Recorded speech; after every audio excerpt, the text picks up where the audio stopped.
দিনে না হয় তাহলে যে অফিসার ইনভলভ রয়েছে সেই ইনভেস্টিগেশনে তাকে তার ডবল সময় কিন্তু জেলে কাটাতে হবে। আপনি প্রভিশন রাখুন। এমন একটা বিল বা সংশোধন, কনস্টিটিউশনাল অ্যামেন্ডমেন্ট, এটা হাউসে আজকে ইন্ট্রোডিউস করিয়েছে, যেটা দেশের মানুষের জানা উচিত, যে কোনো মুখ্যমন্ত্রী 25 জন অপোজিশন লিডার যাদের বিরুদ্ধে করাপশন অ্যালিগেশন এবং কেন্দ্রীয় তদন্তকারী সংস্থা ইনভেস্টিগেশন করছিল, 23 জন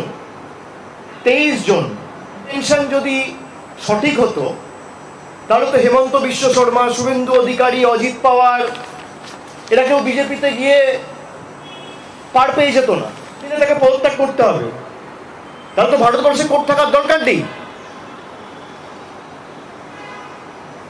আমি চ্যালেঞ্জ করছি কেন্দ্রীয় সংস্থাকে যে আপনার যদি ইন্টেনশন ঠিক থাকে, আপনি 30 দিনের জায়গায় 15 দিন টাইম দিন, আমরা বিল সমর্থন করব, কিন্তু প্রভিশনে রাখতে হবে যদি তার বিরুদ্ধে কোনো অভিযোগ প্রমাণ 15 দিনে না হয় তাহলে যে অফিসার ইনভলভ রয়েছে সেই ইনভেস্টিগেশনে তাকে তার ডবল সময় কিন্তু জেলে কাটাতে হবে। আপনি প্রভিশন রাখুন।